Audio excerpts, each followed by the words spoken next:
నమస్కారం అండి. మనము ప్రతి సోమవారం నుంచి అంటే శనివారం నాడు కలుద్దాం అనుకున్నాం. మిగతా 6 రోజులు మీరు వీడియోలు చూసేది మన అరేంజ్మెంట్. సపోజింగ్ నేను క్లాసే పెట్టాను అనుకుందాం కాసేపు. అప్పుడు క్లాస్కి వచ్చి వింటారా వినరా? క్లాసు వింటాం సార్. వింటారు. మరి వింటారన్నప్పుడు మీ కన్వీనియంట్ టైం ప్రకారం వినండి అంటే నేను వినలేకపోయాను అని మెసేజ్ పెడితే ఎలా పాఠం ముందుకెళ్తుంది? మీరు ఆలోచించండి. నాకేం ఇబ్బంది లేదు. ఇప్పుడు పాఠం చెప్పడం చెప్పకపోవడం వల్ల నాకు జరిగే లాభ నష్టాలు లేవు. చదవకపోవడం వల్ల మీకు నష్టం మాత్రం ఉంది. ఒకటి. తర్వాత మీరు తర్వాత విన్న ఈ క్లారిఫికేషన్ డౌట్ల కన్నా ఎక్కువ డౌట్లు మీకు రావచ్చు. వచ్చే అవకాశాలు ఉన్నాయి కదా. కొత్త డౌట్లు మీకు అందరికీ వచ్చిన డౌట్లే మీకు రావాలని రూల్ ఏముంది? కనుక దయచేసి ఏ సిలబస్ మనం అనుకుంటామో ఇవాళ వచ్చే వారానికి అని అది ఎట్టి పరిస్థితుల్లోనూ పూర్తి చేసే ప్రయత్నాన్ని మాత్రం దయచేసి చెయ్యండి. నా కోసం కాదు, మీకోసమే. ఇది చాలా ప్రధానమైనటువంటి స్టేట్మెంట్ అనుకోండి. చదవకపోతే మీకే ఇబ్బంది, ఎందుకంటే తర్వాత అర్థం కాదు. ఇంకోటి మనము చదువుకునేది ఏమిటంటే శాస్త్ర పాఠం చదువుకుంటున్నాం. మరి శాస్త్ర పాఠంలో ఒక ముక్క ముందు అర్థం కాకపోతే దాని తర్వాతే అరిచి గీ పెట్టినా అర్థం కాదు. దీని నుంచి దానిలోకి వెళ్తుందే గాని అక్కడి నుంచి వెనక్కి రాము. మనకి ఆరంభంలో కొన్ని పారిభాషిక పదాలని పరిచయం చేస్తాడు. ఆ పారిభాషిక పదాలు మనం తెలుసుకోవాల్సిన అవసరం ఉంటుంది. ఒక్క నిమిషం అండి, ఒక్క నిమిషం. ఈ పారిభాషిక పదాలు అని మనకి పరిచయం చేస్తాడు. పారిభాషిక పదాలు అర్థం కాలేదనుకోండి, తర్వాత వాటి రెఫరెన్స్ తో మనకి ఎక్కడా అర్థం కాదు. ఇది రెండో పాయింట్. మూడో పాయింట్ ఏంటంటే, మనం ఇప్పుడు సాంఖ్యకారికలు అని చూస్తున్నాం. సాంఖ్య దర్శనము మొత్తం 6 దర్శనాలు ఉన్నాయి. ఏవి? ఆస్తిక దర్శనాలు. 6 దర్శనాలు ఉన్నాయి.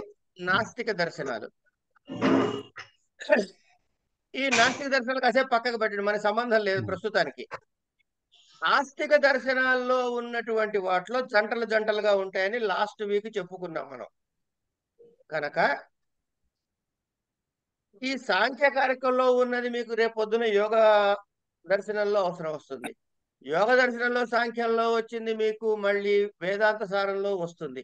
ఇట్లా అన్ని ఒకదానికొకటి లింక్ ఉంటాయి. కాబట్టి ఏ సబ్జెక్ట్ చదివినా మీకు అర్థమైనంతలో క్షుణ్ణంగా అర్థం చేసుకోవాల్సిన ఆవశ్యకత ఎంతైనా ఉంది.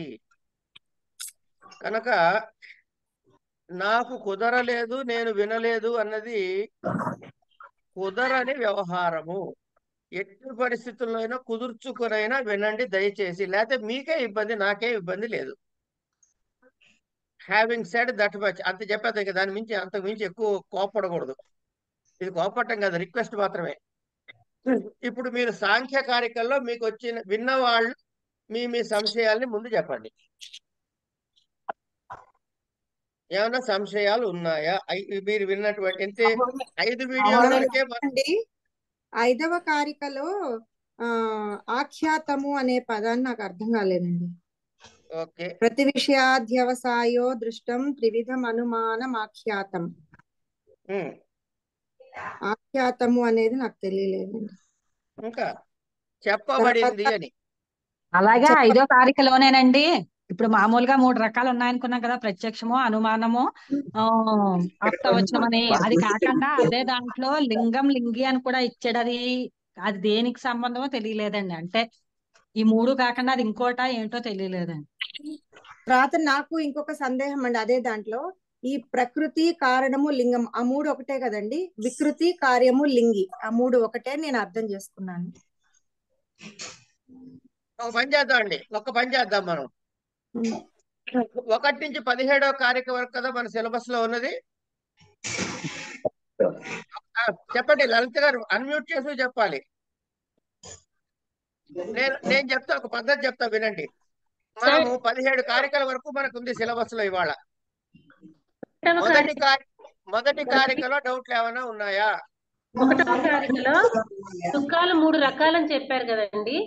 దాంట్లో ఆధ్యాత్మికము, ఆది భౌతికము, ఆది దైవికము అని చెప్పి వివరించి తర్వాత ఇవి దుఃఖాలు పూర్తిగా నివృత్తి కావు అని చెప్తున్నారు కదా, అది కొంచెం నాకు అర్థం కాలేదు సార్. ఇప్పుడు మీరు డాక్టర్ దగ్గరికి వెళ్ళారండి, జ్వరం వచ్చింది, డాక్టర్ దగ్గరికి వెళ్ళారు. ఆ డాక్టర్ గారు కేవలం పారాసిటమాల్ ఇచ్చారనుకోండి, మీకు కాసేపు ఊరికి అనుకుందాం సరదాగా. నేను అలాగే చేశాను. ఒకసారి వచ్చిందంటే నేను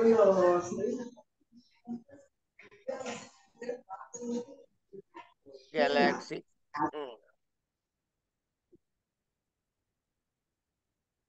మీరు డాక్టర్ గారి దగ్గరికి వెళ్ళారమ్మా, వెళ్తే ఏమైంది, ఆయన ఏమన్నా ఓ పారాసిటమాల్ ఇచ్చి వేసుకోండి తగ్గిపోతుంది అన్నాడు అనుకుందాం కాసేపు.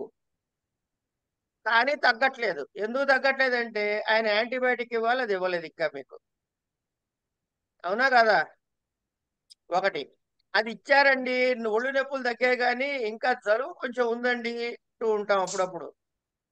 అంటే ఏంటి, ఏది ఇచ్చినా మనకి పూర్తిగా తగ్గే అవకాశము లేదు అనే విషయాన్ని మనకి ఇక్కడ చెప్పాడు. దుఃఖహేతువులు 3 రకాలని చెప్పారు కదండి. దుఃఖహేతువులు ఎన్ని రకాలమ్మా?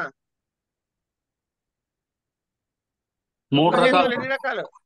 3 రకాలు సార్. ఏమిటవి? ఆధ్యాత్మికము, ఆది దైవికము.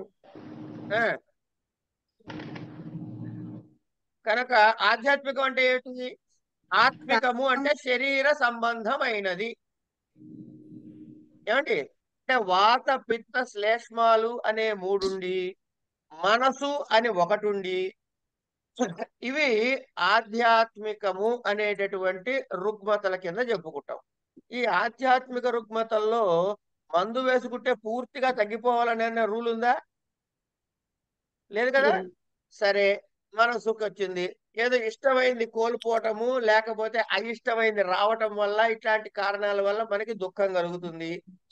ఏమండి, మీకు ఏదో ఇష్టమైంది కోల్పోయారు అనుకుందాం, ఏదో ఇంకోటి దాన్ని ప్రత్యామ్నాయంగా తెచ్చి ఇచ్చారు, అయినా సరే అప్పుడు కొనుక్కున్న బొమ్మే బాగుండిందండి అంటాం.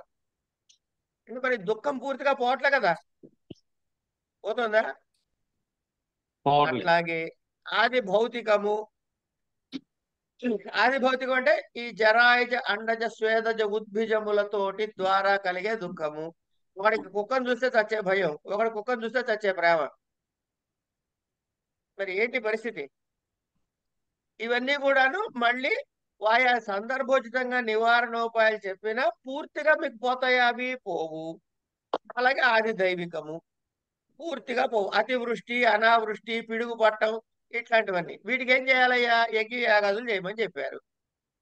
యజ్ఞయాగాదులు చేస్తే దానిలో ఉండే వ్యవహారాలు దానిలో ఉన్నాయి.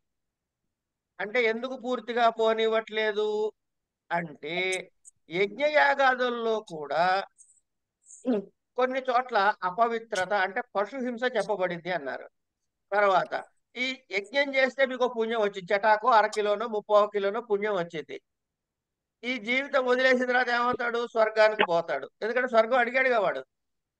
మళ్ళీ అక్కడ ఆ స్వర్గంలో ఆ పుణ్యం అనుభవించిన తర్వాత ఏమవుతాడు? డామర్ కింద పడతాడు. అంటే పూర్తిగా పోయినట్ట దుఃఖం. స్వర్గానికి వెళ్లే వరకు పుణ్యమే, సుఖమే, మళ్ళీ కిందకు వచ్చి దుఃఖమే అనుభవించాలిగా. క్షీణే పుణ్యే మర్త్యలోకం విశంతి అన్నారు. అట్లాగే ఈ యాగం చేస్తే మీకు ఫలానా వస్తుంది, ఈ యాగం చేస్తే ఇంతకన్నా ఎక్కువ ఫలితం వస్తుంది, ఈ యాగం చేస్తే మరీ ఎక్కువ ఫలితం వస్తుంది. అంటే దీనిలో ఒక గ్రెడేషన్ ఉంది, అతిశయము. ఒకదానికన్నా ఒకటి ఎక్కువ తక్కువలు ఉండే అవకాశం ఉంది.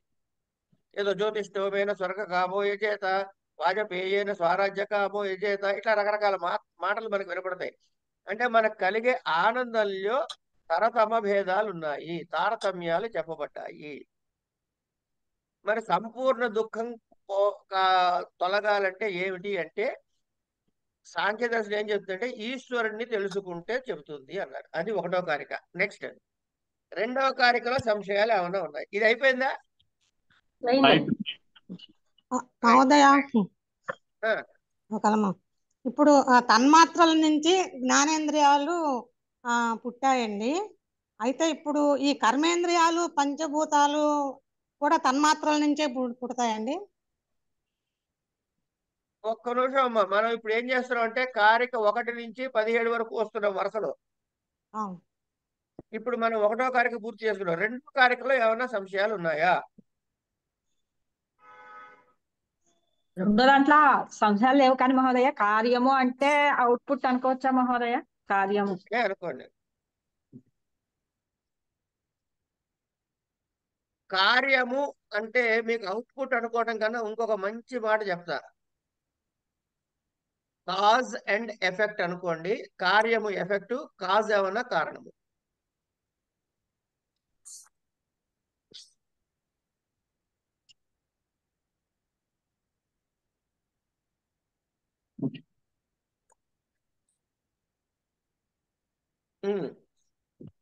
ఇప్పుడు మీరు పేపర్లో ఏం చేస్తారంటే 1 అని రాసుకోండి ఓ పక్కన. ఇవన్నీ నేను నెంబర్లు చదువుతా, ఆ నెంబర్లన్నీ వరుసగా రాసుకుందరు కానీ 1.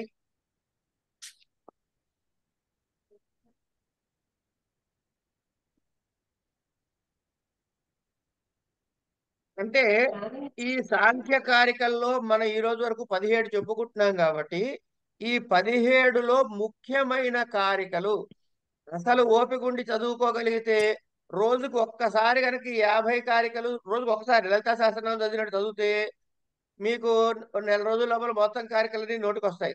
ఏం అనుమానం లేదు. చదవకపోతే వేరే విషయం. అలా కాదండి నాకు అన్ని వద్దండి అంటే ముఖ్యమైన కారికలు 1-4 చెబుతాను. ఒక 20-30 వచ్చేటట్టు మ్యాక్సిమం చూద్దాం. అవి నోటికి చేశారనుకోండి, పరీక్షలో ఆ కారిక రాసి మీరు ఆన్సర్ రాస్తే వెయిటేజ్ ఎక్కువ ఉంటుంది. అందుకని చెప్పటం. దాని తాత్పర్యం రాసినా నడుస్తుంది, కానీ మీరు రాసేటప్పుడు ఇది రాస్తే కనుక ఇంకా బాగుంటుంది.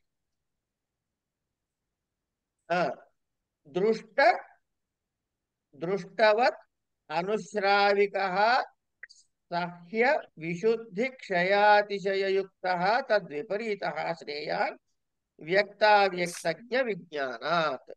ఇందులో మీకేం డౌట్లు ఏం పడాల్సింది ఏమీ లేదు. ఇప్పుడు చెప్పుకున్నది అదే. ఏం చెప్పుకున్నాము? మహోదయ, అతిశయం అంటే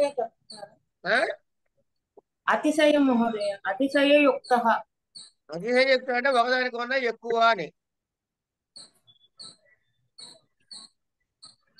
ఒకదానికన్నా ఒకటి ఎక్కువ అండి. అస్తు మహోదయ, ధన్యవాదాలు.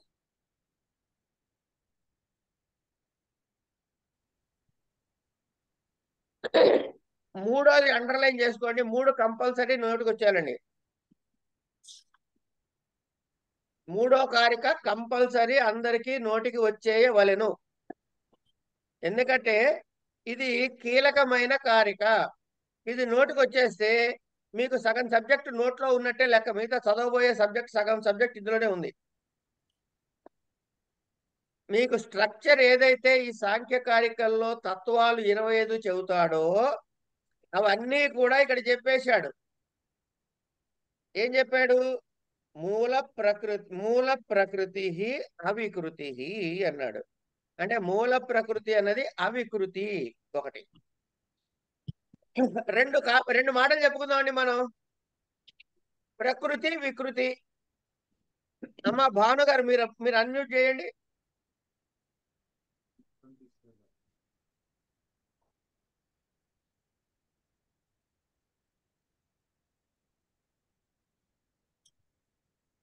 అన్మ్యూట్ చేయమంటే వీడియో తీసేసింది తల్లి.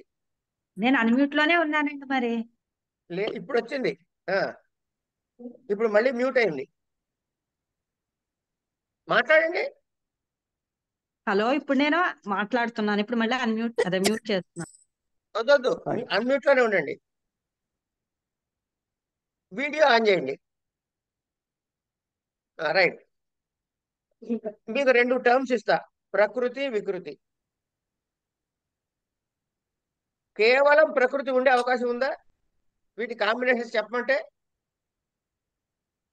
పుట్టింది ఉండాలి కదండి. ప్రకృతి ఉంది. కేవలం ప్రకృతి ఉండే అవకాశం ఉందా లేదా? ఉంది. అట్లాగే కేవలం వికృతి. చెప్పండి. అన్నీ అదే ప్రకృతి ఉంది, వికృతి ఉంది, ప్రకృతి వికృతి కలిపి. నేను అడిగింది చెప్పండి. ప్రకృతి వికృతి అని 2 టర్మ్స్ ఇస్తే కేవలం ప్రకృతి ఉండే అవకాశం ఉంది కదా, ఉందండి. అట్లాగే కేవలం వికృతి ఉంది. తర్వాత కాంబినేషన్ లో ప్రకృతి వికృతి కలిపింది ఉంది, ప్రకృతి వికృతి అంటే ఎన్ని కాంది వచ్చాయి ఇప్పుడు ఉంది. మీకు? 4. ఏమేటవి? ప్రకృతి ఒకటి, వికృతి ఒకటి, ప్రకృతి వికృతి ఒకటి. ప్రకృతి ఒకటి అనకుండా ఉండాలంటే అని అర్థం కావాలంటే ఎట్లా చెప్పచ్చు? నా ప్రకృతి నా వికృతి. ప్రకృతి నా వికృతి లేదా కేవల ప్రకృతి అనొచ్చా? అట్లా వికృతి చెప్పండి. నా కేవలం వికృతి, లేకపోతే నా వికృతి. అరే వికృతికి చెప్పండి. నా వికృతి అంటుంది. నా ప్రకృతి. ఇప్పుడు చెప్పండి, 2 కలిపి చెప్పండి. నా ప్రకృతి నా వికృతి. నేను వికృతి కేవల వికృతికి చెప్పమన్నా. నా ప్రకృతి కేవలం వికృతి. వికృతి నా ప్రకృతి, అవికృతి. వికృతి నా ప్రకృతి, కేవల వికృతి. ఈ 2 ఒకటే కదా? ఈ 2 ఒకటేనా కాదా? అవునండి, అవును. అట్లా ప్రకృతికి చెప్పండి అమ్మా. మీరు ఎవరు? కేవలం ప్రకృతి నా వికృతి. ఉండండి, జయలక్ష్మి గారు చెప్తారు. ప్రకృతికి కేవల ప్రకృతి నా వికృతి. కేవల ప్రకృతి అంటే సరిపోతుంది, లేదా ప్రకృతి నా వికృతి అనండి. ప్రకృతి నా వికృతి, అంతే కదా? అంతే. ఇప్పుడు వికృతి చెప్పండి. కేవల వికృతి నా ప్రకృతి, అంతే. ఇది ఇక్కడ కాన్ఫ్లిక్ట్ సరిపోయింది కదా? 2 కలిసి ఉంటే ఒకటే పదం, ప్రకృతి వికృతి. ప్రకృతి వికృతి. నేను ఒకటే చెప్పా, నేను బహువచనం చెప్పలే, ఏకవచనంలో చెప్పా కనుక ప్రకృతి వికృతి. ప్రకృతి వికృతి ఏమండి? అదే కనుక మీకు బహువచనం చెప్తే ప్రకృతి వికృతయ, అంతే కదా? మహోదయ చిన్న డౌట్ అండి. పెద్దది అడగండి. ఇప్పుడు ప్రకృతి అన్నామంటే నా ప్రకృతి అనేది వికృతి అవుతుంది కదా, అలాగా? నా ప్రకృతి ఈజ్ ఈక్వల్ టు వికృతి, నా వికృతి ఈజ్ ఈక్వల్ టు ప్రకృతి, అంతే. ఇప్పుడు మీరు ఏం చేశారంటే అమ్మా, నవ్వకండే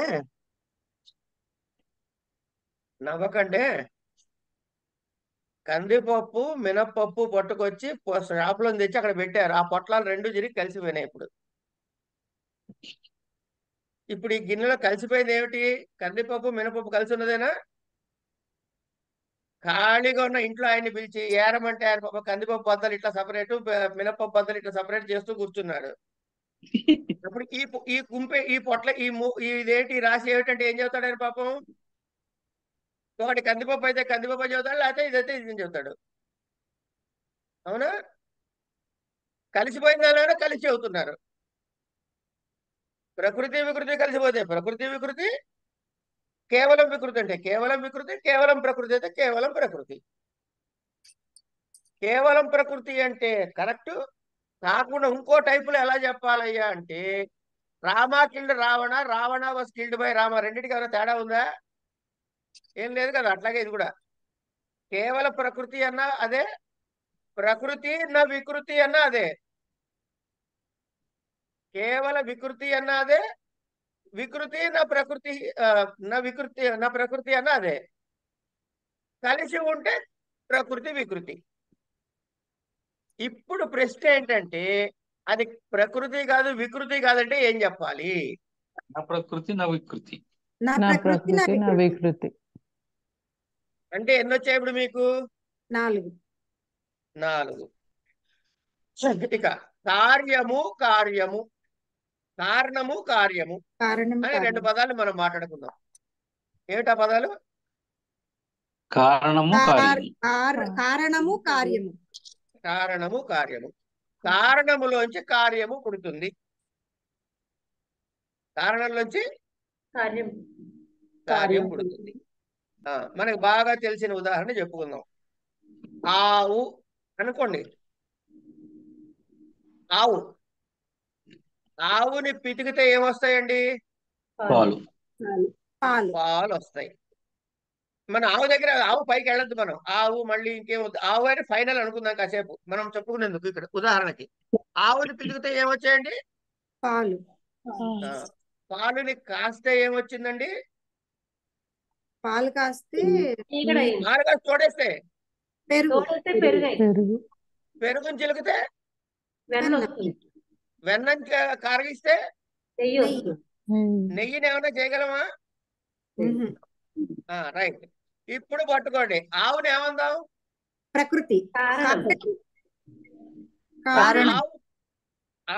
ఆవు ఎన్నున్నాయి? ఆవు పైన ఏమైనా ఉందా ఇంకోటి? లేదు. కనుక ఇది ఏమంటే ఆవుని ఏమందాం? కేవల ప్రకృతి.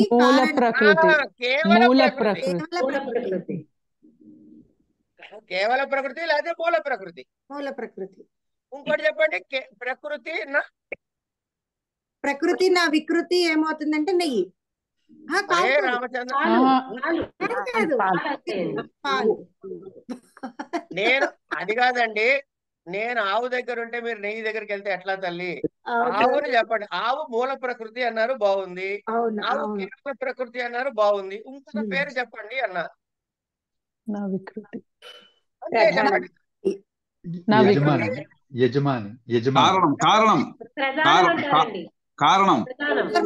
ప్రశ్న వేయండి మీరు. నేను కార్యకారణాల గురించి మాట్లాడలేదు తల్లి. ఆవుని ప్రకృతి వికృతులతో డిఫైన్ చేయండి అన్న. కేవల ఎవరు చెప్తారు? ముందు అందరూ ఒక్కరు చెప్పండి. ఎవరు చెప్తారు? చెప్పు అర్చన, నువ్వు చెప్పమ్మా. ప్రకృతి నా వికృతి. ఒకటి. ఇంకా ఏమని చెప్పొచ్చు? మూల ప్రకృతి. Very good. రెండు. మూడోది కేవల ప్రకృతి అనొచ్చు కదమ్మా. ప్రకృతి అయిపోయిందా? ఇది దేనికి పేరు? ఆవుకి. ఎందుకు? ఆవు కారణము కనుక. ఆవు దేనికి కార్యం కాదు కనుక. రెండు చెప్పండి ఆ మాటలు. ముందు కారణము దేనికి కార్యము కాదు అంటే దేని నుంచి పుట్టింది కాదు అని ప్రస్తుతానికి. లేదా ఇంకా చాలా చెప్పచ్చు మీకు, అవి చెప్తే కన్ఫ్యూజ్ అవుతారు. ఇక్కడ ఆవు దగ్గర ఆపుకుందాం. ఇప్పుడు నెయ్యి దగ్గరకు వచ్చేయండి. ఈ నెయ్యికి 3 పేర్లు చెప్పండి. కేవలం వికృతి, వికృతి నా ప్రకృతి, కార్యం. అంతే. అయిపోయిందా? రైట్. ఇప్పుడు మధ్యలో ఉన్నవి ఏమిటి? ప్రకృతి వికృతులు. ముందు వస్తువు చెప్పండి. మధ్యలో ఉన్నది పెరుగు, వెన్న. పెరుగు, పాలునా? పాలు, పెరుగునా? పాలు, పెరుగు, వెన్న. పాలు, పెరుగు, వెన్న. ఇప్పుడు వెన్న గురించి చెప్పండి. ప్రకృతి వికృతి. దేనికి వికృతి? నెయ్యికి ప్రకృతి, పెరుగుకి వికృతి. ఏమిటి? వెన్న కదా? అవునండి, వెన్నేనా? రైట్. అదే పాలకైతే ఆవు ప్రకృతి, పెరుగు వికృతి. ఇప్పుడు పాలని, పెరుగుని, వెన్నని కలిపి ఒకే మాటలో చెప్పాలంటే ఏమనాలి? ప్రకృతి వికృతి. ప్రకృతి వికృతి సమాహారం. ప్రకృతి వికృతులు. అంతే కదా? అంతే. అదే సంస్కృతం అంటే ప్రకృతి వికృతయ. అంతే కదా? హరి హరి హరి హరయ. అంతే కదా? వికృతి వికృతి వికృతయ అనే షేర్ అయిపోయింది. ఇప్పుడు మీకు ఈ డౌట్ తీరేయా? తీరలేదా? మొదలైనయా? లేదండి. అంటే ఇప్పుడు కార్యము అనగా ఇంకో పేరు ఏం పెట్టుకోవచ్చు?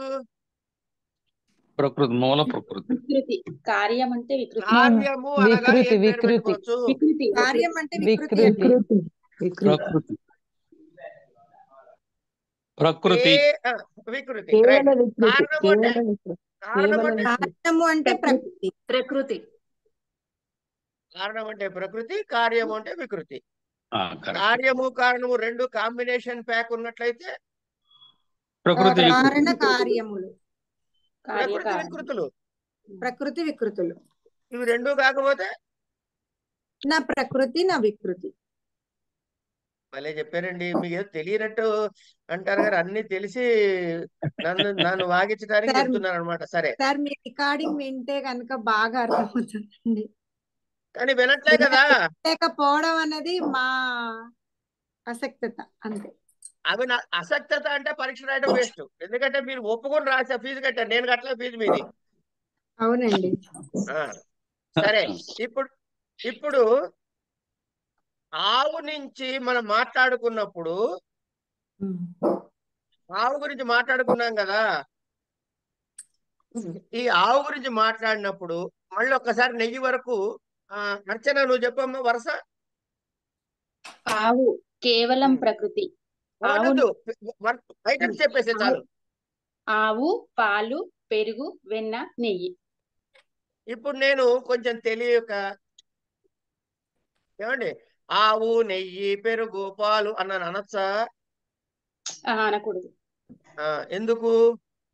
ఆవు నుండి పాలు, పాల నుండి పెరుగు, పెరుగు నుండి వెన్న.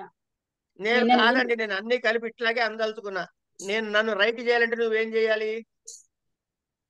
కార్యాలు ఇవన్నీ మూడు. కారణం వికృతి కలిపేస్తుంది. అంటే ప్రకృతి వికృతిగా డివైడ్ చేస్తే ఆవు నుంచి వచ్చినవండి అంటే అయిపోతుందిగా. అలా చెప్పుకోవట్లే మనం ఇక్కడ. దేని నుంచి ఏది వచ్చిందని చెప్పుకుంటున్నాం కాబట్టి ఇదే వరుసలో చెప్పాలి, అంతేనా? కనుక వరుస మార్చే హక్కు మనకుందా? లేదు. లేదు. ఇప్పుడు నేను చూపించే స్లైడ్ లో కూడా వరుస మార్చే హక్కు మీకు లేదన్నమాట. మీరేం చేయాలి? ఇదే వరుసలో గుర్తుపెట్టుకోవాలి. అయ్యా ప్రసాద్ గారు, INY ప్రసాద్ గారు, మీరు చదవండి సార్. సార్ పురుషుడు, దాని కింద గీత ఉంది. గీత మూల ప్రకృతి సార్. మూల ప్రకృతి. ముందు ఒక్క నిమిషం, స్టెప్ బై స్టెప్ వెళ్దాం మన ఇద్దరం కలిసి. ఇగో అర్చన అయితే అల్లరి చేస్తుంది, అందుకని మన ఇద్దరం చదువుకుందాం ముందు. పురుషుడు కింద గీత ఉందా లేదా? గీత ఉంది సార్. సరే, పురుషుడికి మూల ప్రకృతికి మధ్యలో లింక్ గీత ఏమన్నా ఉందా కింద వాటిలాగా? లేదు. లేదు. పురుషుడికి పైన ఏమన్నా గీత ఉందా? లేదు. కనుక పురుషుడికి పైన గీత లేదు, కింద గీత లేదు. అవును సార్. కనుక పురుషుడు కార్యం అవుతాడా, అదే వికృతి అవుతాడా? పురుషుడు పుస్తకం చూడదు, బొమ్మ చూసి చెప్పండి. పురుషుడికి పైన గీత లేదు, దేని నుంచి పుట్టలేదు, కనుక వీడు వికృతి అవుతాడా? ప్రకృతిగాడు వికృతిగాడు. అది విషయం. ఎందుకు? కింద కూడా గీత లేదు కాబట్టి. Correct sir. కనుక పురుషుడిని ఏమందాం మనం? నా ప్రకృతి నా వికృతి. Very good. ఇప్పుడు మూల ప్రకృతి దగ్గర నుంచి సినిమా స్టార్ట్ అవుతుంది సార్.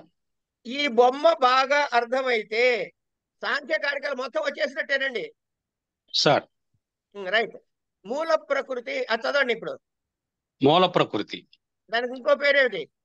ప్రధానము. రైట్. దీనికి పైన గీత ఉందా? లేదు సార్. అంటే అప్పుడు ఏం కాదు. మూల ప్రకృతి పైన గీత లేదు కాబట్టి ఏమిటి కాదు. ప్రకృతి సార్, అది వికృతి కాదు. కార్యము కాదు. ప్రకృతి వికృతి కాదు. మనం ప్రస్తుతం ప్రకృతి వికృతులతోటే మాట్లాడుకుందాము. ప్రకృతి వికృతి కారణము తర్వాత చెప్పుకుందాం. ప్రకృతి నా వికృతి. అది వెరీ గుడ్. ఏది? మూల ప్రకృతి. ఎన్ని ఉన్నాయి అట్లాంటివి ఆ బొమ్మలో? ఒకటి సార్. ఒకటే ఉంది కదా. కనుక పక్కన పేపర్ మీద మీరు చెప్పింది రాసుకోండి. పుస్తకంలో మనకు అనవసరం. Okay sir. పుస్తకంలో ఉన్నది మనకు అనవసరం. ప్రకృతి నా వికృతి లేక మూల ప్రకృతి ఎన్ని ఉన్నాయి ఐటమ్స్? ఒకటి. రైట్. మూల ప్రకృతి నుంచి ఏం పుట్టింది? మహాన్, బుద్ధి. ఇప్పుడు మూల ప్రకృతికి మహాన్ ఏమిటవుతుంది?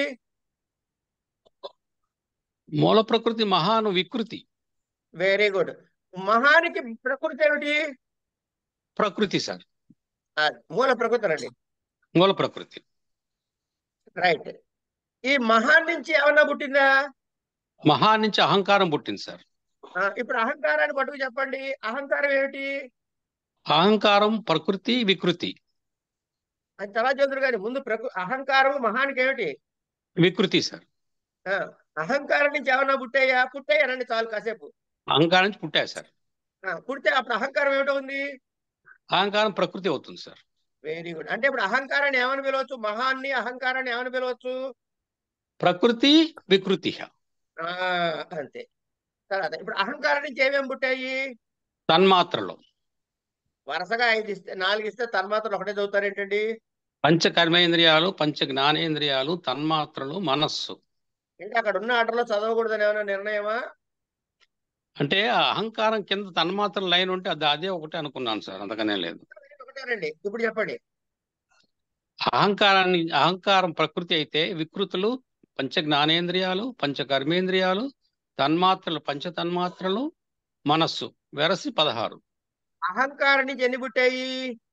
అహంకారం నుంచి 16 పుట్టాయి సార్. Very good. ఈ 16టికి ప్రకృతి ఏమిటి? అహంకారం సార్. అహంకారానికి వికృతులు ఏమిటి? 16 పంచ జ్ఞానేంద్రియాలు, పంచ కర్మేంద్రియాలు, పంచ తన్మాత్రలు, మనస్సు. రైట్. ఇప్పుడు అహంకారాన్ని ఏమని పిలవచ్చు మనము? ప్రకృతి వికృతి. Very good. ఇప్పుడు జ్ఞానేంద్రియ తన్మాత్రల దగ్గరకు వచ్చేయండి కాసేపు సార్. తన్మాత్రల పరిస్థితి ఏమిటి చెప్పండి? తన్మాత్రల నుంచి ఏం పుట్టాయి? తన్మాత్రలు దేని నుంచి పుట్టాయి?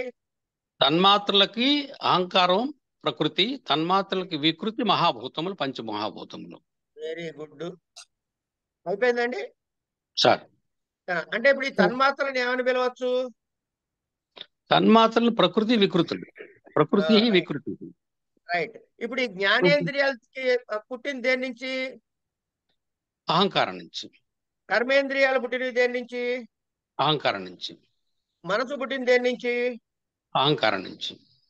మూడింటి నుంచి, కర్మేంద్రియ, జ్ఞానేంద్రియ, మనసు నుంచి ఇంకేమైనా పుడుతున్నాయా? ఏమి లేవు సార్. అప్పుడు వీటిని ఏమన్నా ఈ మూడింటిని? కేవలం వికృతి. వికృతి నా ప్రకృతి.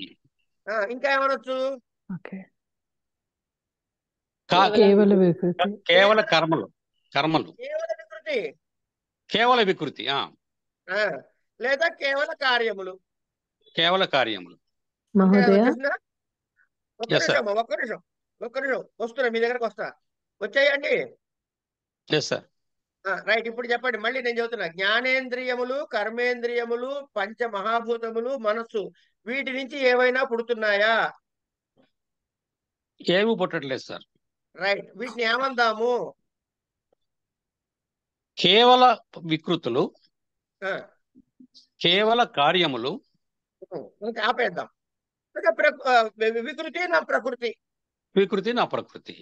ఇవి ఎన్ని ఉన్నాయి ఐటమ్స్? 11. ఎట్లా అవుతాయి? పంచ జ్ఞానేంద్రియాలు, 17 అండి. పంచ జ్ఞానేంద్రియాలు, పంచ కర్మేంద్రియాలు, 16 సార్. 16 ఏమిటి చెప్పండి? మీరే చెప్పండి. 16 ఏమిటో? పంచ జ్ఞానేంద్రియాలు, పంచ కర్మేంద్రియాలు, మనస్సు, తన్మాత్రలు, పంచ తన్మాత్రలు. తన్మాత్రలు ప్రకృతి వికృతులు అని చెప్పారు కదా. సారీ. పంచ జ్ఞానేంద్రియాలు, పంచ కర్మేంద్రియాలు, మహాభూతములు, మనస్సు. ఇవి కేవల వికృతులు. అవునా? కేవల వికృతులు సార్. రాసుకోండి కింద. కేవల వికృతులు 16 రాయండి.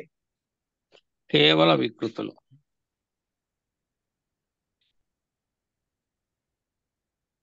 సార్. ఇప్పుడు వికృతి ప్రకృతి వికృతులైనవి ఎన్ని ఉన్నాయి? మీరు చెప్పిన వరుసలో లెక్క పెట్టి చెప్పండి. ఒకసారి పేరు అంటూ అనండి. ప్రకృతి వికృతులు మహాన్ బుద్ధి, అహంకారము, తన్మాత్రలు. అంతే. 7. అంతే రాయండి పక్కన. ప్రకృతి వికృతులు 7. ఇప్పుడు చెప్పండి ఏమేట? మూల ప్రకృతి ఎన్నొచ్చాయి? కేవల ప్రకృతి ఎన్నొచ్చాయి? కేవల ప్రకృతులు ఒకటే సార్. కేవల ప్రకృతి మూల ప్రకృతి ఒకటే. మీరు రాసిన నెంబర్లు చెప్పండి చాలు. పేరు, నెంబరు. కేవల ప్రకృతి 1, మూల ప్రకృతి. పేరు అక్కర్లే, కేవల ప్రకృతి 1. Yes sir. తర్వాత మహాన్ బుద్ధి, ప్రకృతి. కేవల వికృతులన్నీ? కేవల వికృతులు పంచ జ్ఞానేంద్రియాలు, పంచ కర్మేంద్రియాలు, మనస్సు. మీరు నోట్స్ లో రాసిన నెంబర్ చెప్పండి చాలు. 11. 16. కేవల వికృతులు 16. కేవల 16. వికృతులు 16. రైట్. తర్వాత ప్రకృతి వికృతులు ఎన్ని? ప్రకృతి వికృతులు 1, 2, 7 సార్. అది అర్థమైందా? ఎస్ సార్, అర్థమైందండి? అర్థమైంది సార్, బాగా అర్థమైంది సార్, విపులంగా ఒక్క అర్థమైంది. నిమిషం. ఇప్పుడు ఎవరికైనా ఈ కాన్సెప్ట్ అర్థం కాని వాళ్ళు, ఇది వారికే అర్థం కాని, ఈ నెంబర్లు ఇవి అర్థం కాని వాళ్ళు ఎవరంటే ప్రశ్న వేయండి ఫస్ట్.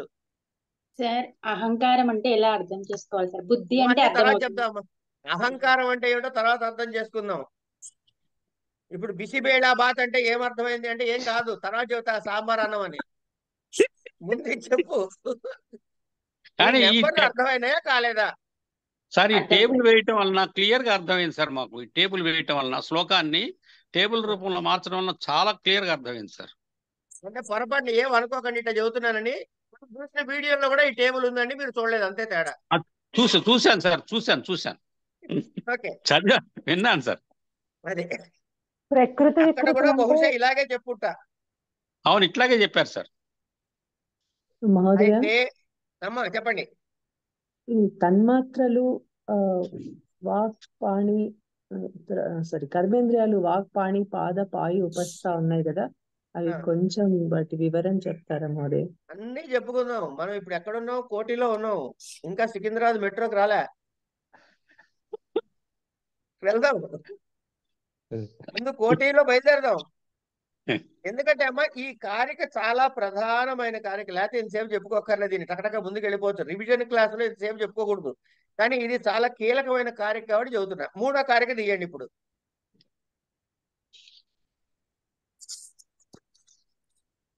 ఇదే 3 మహోదయం. 3వ కారిక చదువమ్మా.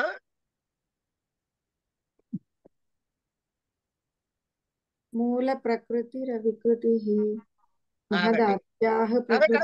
ఒక్కొక్కటి స్టెప్ బై స్టెప్. మూల ప్రకృతి ఉండండి, కారిక చదువుతున్నప్పుడు ఈ వీడియో చూపిస్తూ ఉంటే, అదే ఈ బొమ్మ చూపిస్తే బాగుంటుందేమో. మూల ప్రకృతి అవికృతి అన్నాడు. కాదమ్మా, అవికృతి అంటే ప్రకృతి అని అర్థం, అంతే కదా? Correct sir. అంతే, రైట్. నెక్స్ట్ చదవండి. మహదాద్యాః ప్రకృతి వికృతయః సప్త. అంటే మహత్ మొదలుగా ప్రకృతి వికృతులు 2 అయినటువంటి సప్త అంటే 7. ఎన్ని వచ్చాయి సార్ మీకు ప్రకృతి వికృతి? 7 వచ్చాయండి. ఇప్పుడు చదువుతున్న వాళ్ళు ఆ స్లైడ్ చూసి పేరు కూడా చెప్పేయండి. మహాన్, అహంకారము, తన్మాత్రలు. వెరీ గుడ్, సరిపోయింది. నెక్స్ట్. షోడశకస్తు వికారో షోడశకస్తు వికారో అంటే వికృతి. వికారం అసహ్యం అని పెట్టడం కాదు, వికృతిలో అని అర్థం. వికృతి అంటే షోడశకస్తు వికారః అంటే 16. ఏమిటా పేరు చెప్పండి ఇప్పుడు. 16 ఏమేమవుతాయంటే జ్ఞానేంద్రియాలు 5, కర్మేంద్రియాలు 5, మనస్సు 1, మహాభూతాలు 5. సరిపోయింది.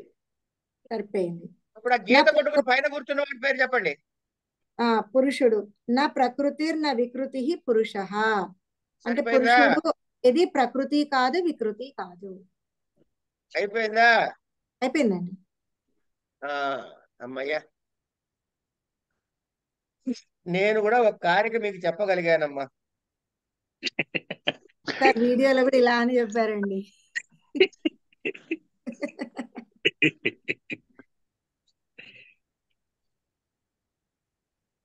సాంఖ్యకారిక మొత్తం ఇంతే అయిపోయింది. సాంఖ్యకారికలు చెప్పుకోవాల్సిన అయిపోయినట్టు, చేతులు పోవడం. ఇంకా ఈ శ్లోకాన్ని నోటికి చెయ్యండి. వీలైతే ఇందాక చూపించిన బొమ్మని మనసులో పెట్టుకోండి. సార్ 1, 2 శ్లోకాలు కూడా మననం చేయాలి సార్. ఇంకా చెబుతా, 1, 2 దగ్గర ఆపుతారా? స్టార్టింగ్ కాబట్టి 1, 2 అన్నా. ఇంకా చెప్తా, ఒక 5, 6, 10 చెప్తా. కనీసం 10, 15 శ్లోకాలు నేర్చుకుందాం మనం. అంటే ఫస్ట్ ఇప్పుడు 3వ శ్లోకమా లేకపోతే 1, 2, 3 సార్? అలా వచ్చారా? నేర్చుకోగలిగితే అన్ని నేర్చుకోమన్నారు, లేదా ముఖ్యమైన వాటిలో ఈ 3వ కారిక 1, 3 ప్రస్తుతానికి. Sir thank you sir. ఇప్పుడు ఏమైంది ఇక్కడ అంటే, మనం కాసేపు దీపావళి పండుగ చేసుకుందాం. కాసేపు దీపావళి పండగకి ఇంట్లో ప్రత్యేకంగా చేసే స్వీట్ ఏమిటో తెలుసా అండి? చిలకలు. అవునా కదా? చాలా మంది చేస్తారు, చిలకలు చేస్తారు. దానికి హక్కులు ఉంటాయి. అంటే తెల్ల జుట్టుంది కూడా నాకు తెలుసు, లేకపోతే తెలీదు. సరే, చిలకలు పోనీ అట్లా వద్దనుకుందండి. పోనీ చిలకలు వద్దండి. అయితే తెలియదన్నారు కదా ప్రసాద్ గారు, తెలిసింది చెబుతా. తెలిసింది చెప్పుకుందాం. పానీపూరి అందరికి తెలుసు కదా?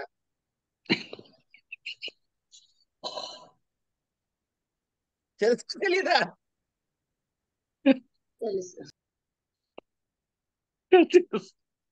నవ్వుతారు.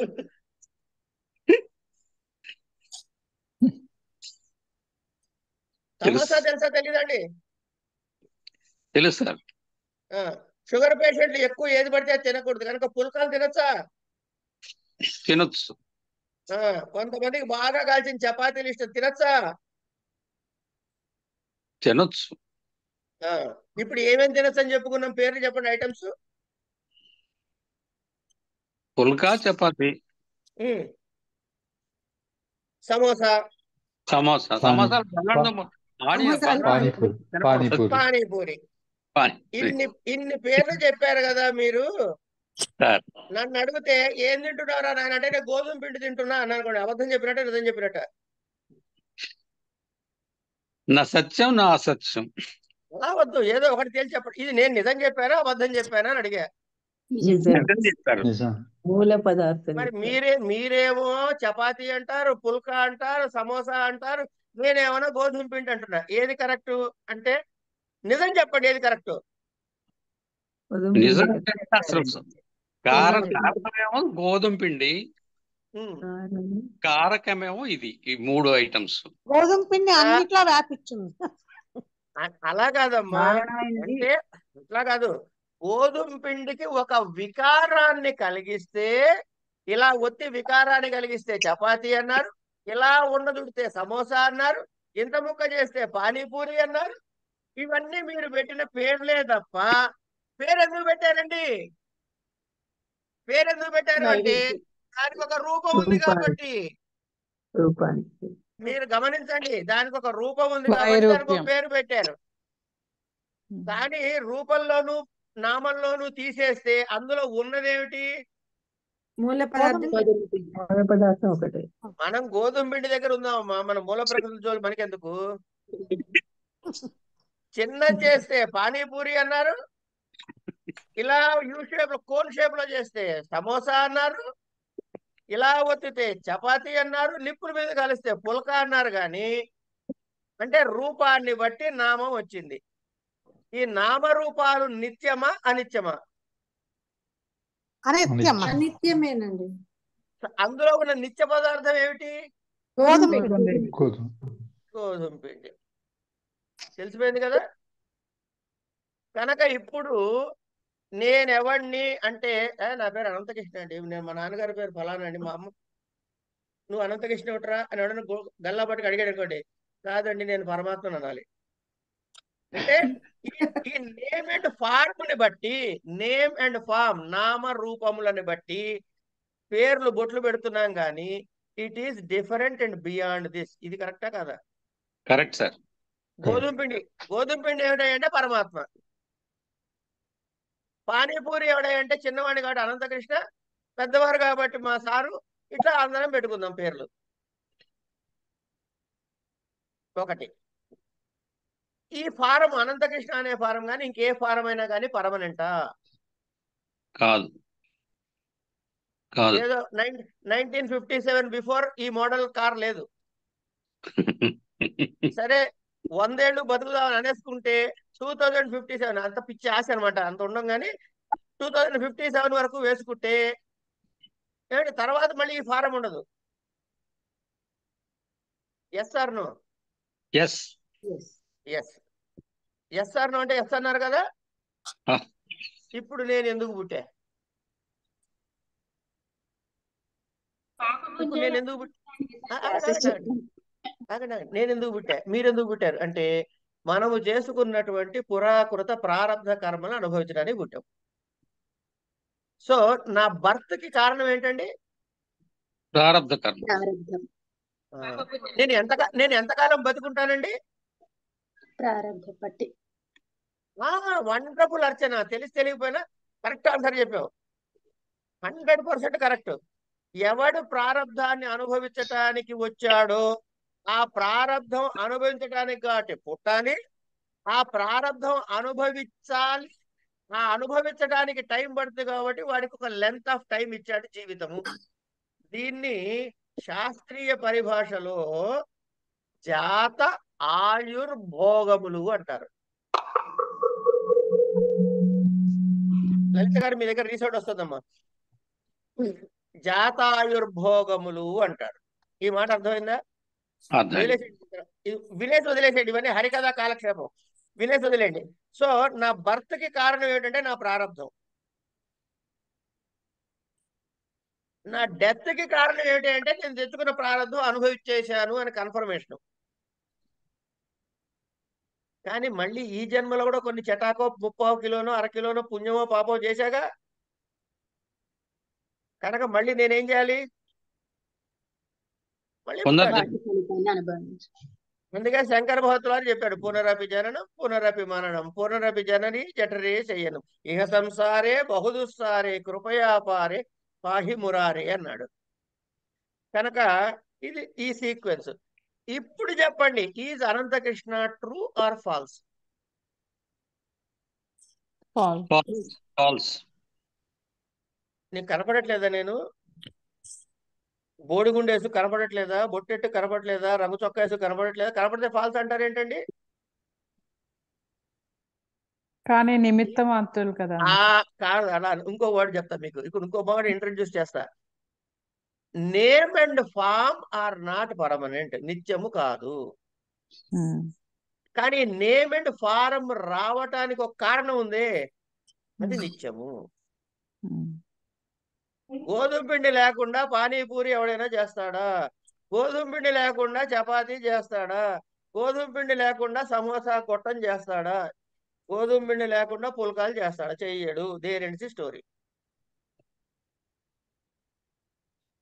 ఇది నా ఫేవరెట్ ఎగ్జాంపుల్ అండి. ఎవరికి ఏ పాఠం చెప్పినా ఇదే చెప్తా, గోధుమ పిండి చాప్టర్, గోధుమ పిండి కథ.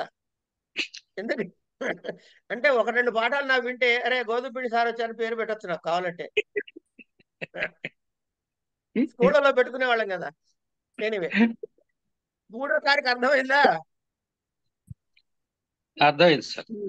ఇప్పుడు నెక్స్ట్ క్వశ్చన్ ఏంటంటే అండి, ఇప్పుడు మీకు సమోసా గాని చపాతీ గాని పుల్కా గాని ఇస్తే మీరు వెంటనే ఏమన్నారు? దాన్ని పుల్కా, చపాతీ, సమోసా, పానీపూరి అన్నారు. సరిగ్గా చూసి చెప్పండి ప్రసాద్ గారు అని అనగానే, లేకపోతే ఆర్కే గారు సరిగ్గా చూసి చెప్పండి అని అనగానే ఆయన గోధుమ పిండి అయ్యా బాబు అన్నాడు. ఆయన చపాతీలో గోధుమ పిండిని చూసాడా, గోధుమ పిండిలో చపాతీని చూసారా? ఇప్పుడు మీరు చపాతీలో గోధుమ పిండి, పానీపూరిలో గోధుమ పిండిని చూశారు. అంటే కనపడే దానిలో కనపడనిది చూస్తున్నారు, అంతేనా? అంతే కదా? అంతే అంతే. ఇప్పుడు మీరు ఏం తెలుసుకోవాలి అంటే 2వ కారికి రండి. వదిలేండి, అక్కర్లేదు, నేను చెప్తా. ఇది టెక్స్ట్ గా చెప్పేసుకుందాం. ఈ మనకి 25 తత్వాలు వేసుకున్నాం కదా. ఈ 25 తత్వాలని ఏమిటా పేర్లు ఏమైనా వరుసగా ఎవరైనా చెప్పగలరా? ఛాలెంజ్ తీసుకుని చేయొద్దని అందరూ ఒకసారి చెప్పొద్దు. అరే వెరీ గుడ్, ట్రై చేయమ్మా, తప్పులేదు. జయలక్ష్మి గారు మొదలెట్టండి. మూల పురుషుడు, తర్వాతేమో మూల ప్రకృతి, మహాను, అహంకారము, తర్వాత గుర్తు రావట్లేదు. జ్ఞానేంద్రియాలు, మనస్సు, మూల ప్రకృతి, మహద్బుద్ధి, అహంకారము, పంచ జ్ఞానేంద్రియములు, పంచ కర్మేంద్రియములు, తన్మాత్రలు, పంచ తన్మాత్రలు, పంచ మహాభూతములు, కరెక్ట్ మనస్సు. చెప్పేసానుగా. ఏదమ్మా? నేను అహంకారం తర్వాత ఇంకోటి ఉందా అని అనుకుని ఆలోచిస్తూ మధ్యలో మర్చిపోయానే. ఏం పర్వాలేదు, ఇదంతా ఏం లేదమ్మా. మీ చేత అల్లరి చేయిస్తే అది బుర్రలో కూర్చుండిపోతుంది నా తాపత్రయం. సరే, ఇప్పుడు పురుషుడు అని ఉన్నాడు కదా, వాడి దేనితోటి కనెక్షన్ లేదు. ఆ కనెక్షన్ లేని వాడిని పట్టుకోవాలా వద్దా మనం? లేదు, కనెక్షన్ లేని వాడిని పట్టుకోవాలి కదా మనం. పట్టుకోవాలి మహోదయ. ఏదో రకంగా లింక్ చెయ్యాలి వీటికి. ఇప్పుడు మనం ఓ పెళ్లికి వెళ్ళామండి. ఆ పెళ్లి పేరు ప్రపంచం. దానికి ఒక చక్కటి పట్టు చీర కట్టుకెళ్ళాం. ఏమండి, పట్టు చీర ఇంటికి వచ్చిన అది ఏం చేస్తాం? మళ్ళీ మడతలు పెడతావా లేదా బీరోలో పెట్టుకోవడానికి? ఈ సృష్టి ఎట్లా జరిగింది అంటే ఆ పురుషుడి దగ్గర నుంచి ప్రారంభమైన ప్రకృతి కాదు, వికృతి కాదు, మూల ప్రకృతి దగ్గర సృష్టి ప్రారంభమైంది. ఈ మూల ప్రకృతి నుంచి ఏమిటి అన్ఫోల్డ్ అయింది? మహాన్. మహాన్. ఈ మహాన్ అన్నది ఏమిటి? బుద్ధి. మీకు బుద్ధి ఉందా లేదా? నాకు బుద్ధి ఉందా లేదా? బుద్ధి ఉందా లేదా అంటే తిట్టడం కాదమ్మా. బుద్ధి అనే పదార్థం మనలో ఉందా లేదా అని అడగటం. ఉందా లేదా? మనకి ఉన్నట్టు తెలుస్తుందా లేదా? అహంకారం తెలుసు. జ్ఞానేంద్రియ కర్మేంద్రియాలు ఉన్నాయండి. శబ్దస్పర్శ రూపగంధాలైనటువంటి పంచతన్మాత్రలు తెలుస్తున్నాయా లేదా? మనస్సు తెలుస్తుందా లేదా? తెలుసు. పంచ మహాభూతాలు తెలుస్తున్నాయా లేదా? Right, very good. చాలా సింపుల్ గా చెప్పుకోవాలంటే పైన ఉన్నటువంటి పురుషుడు తెలియట్లేదు,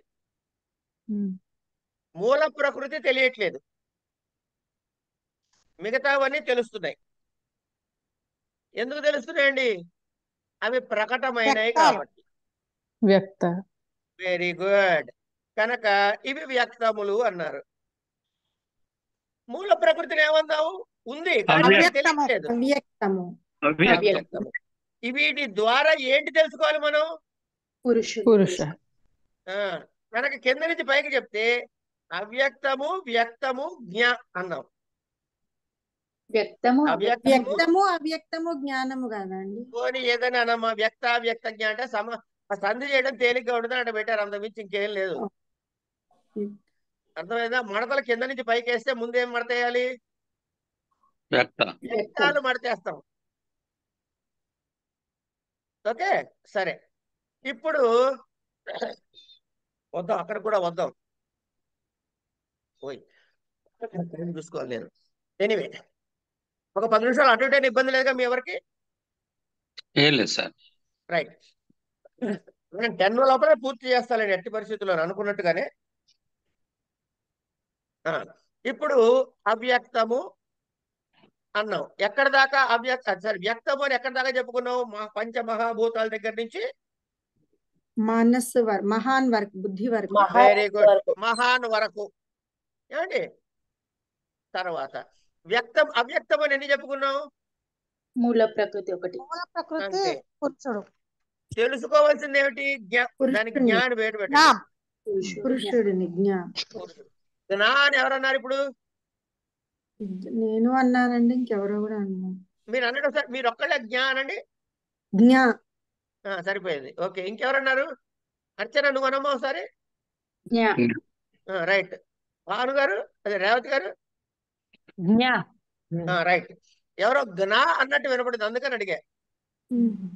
పొరపాటున ఎవరికైనా జ్ఞా అంటాం అలవాటు అయితే చెప్పండి, అది కరెక్షన్ చేసుకునేది 10 సెకండ్ల లోపల మీ చేత కరెక్షన్ చేయిస్తా. 10 సెకండ్లు.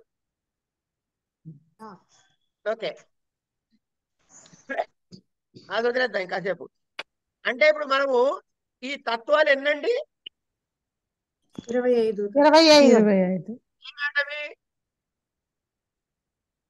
ఇవే కదండి మనం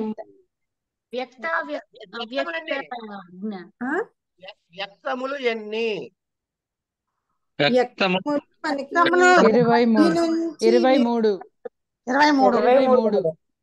వ్యక్తము అవ్యక్తాలు మూల ప్రకృతి, పురుషుడు అవ్యక్త.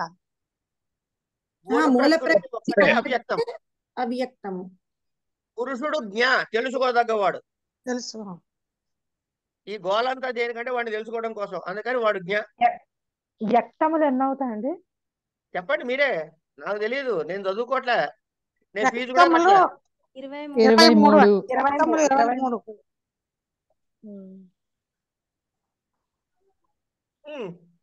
అవ్యక్తము ఒకటి. అవ్యక్తము ఒకటి. జ్ఞా ఒకటి. మూల ప్రకృతి కూడా అవ్యక్తమే కదండి. మూల ప్రకృతి అవ్యక్తము. ప్రకృతి అండి, పురుషుడు కాదు, జ్ఞా కాదు. మూల ప్రకృతి అవ్యక్తం మాత్రమే. అంతే, ఒక్కటే అవ్యక్తము, జ్ఞా ఒకటి. పురుషుడు తెలుసుకోవాలి, అందుకని జ్ఞా అంటాం. కనుక ఈ 25 తత్వాల్ని ఒక డబ్బాలో పోసి క్లాసిఫికేషన్ చెప్పరా అంటే వ్యక్త అవ్యక్త జ్ఞా అంటాము. వ్యక్తములు ఏమన్నా 23, అవ్యక్తము 1, జ్ఞా 1, 25. అంతేనా? అంతే. ఇటు చెప్పకు, సరిగ్గా చెప్పు అన్నాడు అనుకోండి, ఏం లేదయ్యా, నా ప్రకృతి నా వికృతి పురుషుడు, కేవల ప్రకృతి ఏమన్నా మూల ప్రకృతి, ప్రకృతి వికృతులు ఏమన్నా 16 ప్రకృతులు ఎన్నండి? 7 7 కేవల వికృతులు 16. 7 + 16 23, పైన 1 24, ఆ పైన 1 25. సరిపోయిందండి. ఎలా చెప్పినా 25 లెక్క పెడుతున్నాం. A + B + C అన్నా M + N అన్నా 25 వస్తుంది. ఒకదానికి ప్రకృతి అంటాం, ఒకదానికి వికృతి అంటాం. వికృతికి వేరే పేరేంటమ్మా? కార్యము. Very good.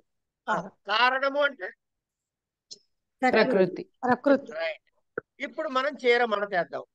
చీర మడత వేస్తే ఇప్పుడు మీరు ఎక్కడున్నారు? మీరు ఎవరు అని అనుకుంటున్నారు మీ గురించి? నేను పంచమహాభూతాత్మకమైన ఈ శరీరమును అనుకున్నాను లేదా? నా పేరు అనంత కృష్ణ, నేను 57లో పుట్టాను, 2057లో పోతాను. ఎందుకంటే అందరూ నన్ను ఆశీర్వాద శతమానం పోతా అంటున్నారు కదా, అందుకని 2057లో పోతాను అని లెక్కేసుకుందాం కాసేపు. కాదురా నాయన అనంగానే పంచమహాభూతాలు కాదా? ఓ మరి నేను ఎవరిని అంటే, ఓ మడత వెనక్కేయండి. పంచమహాభూతాలు దేనిలో కలుస్తాయి?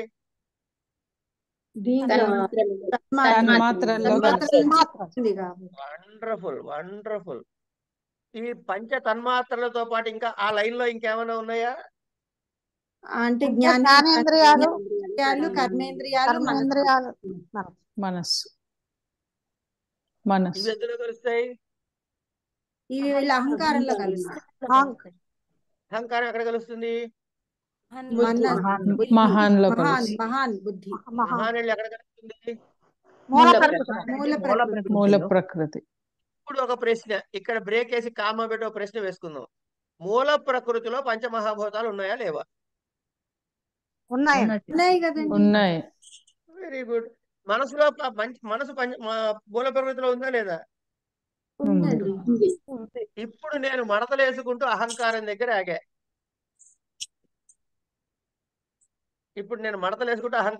ఆగా.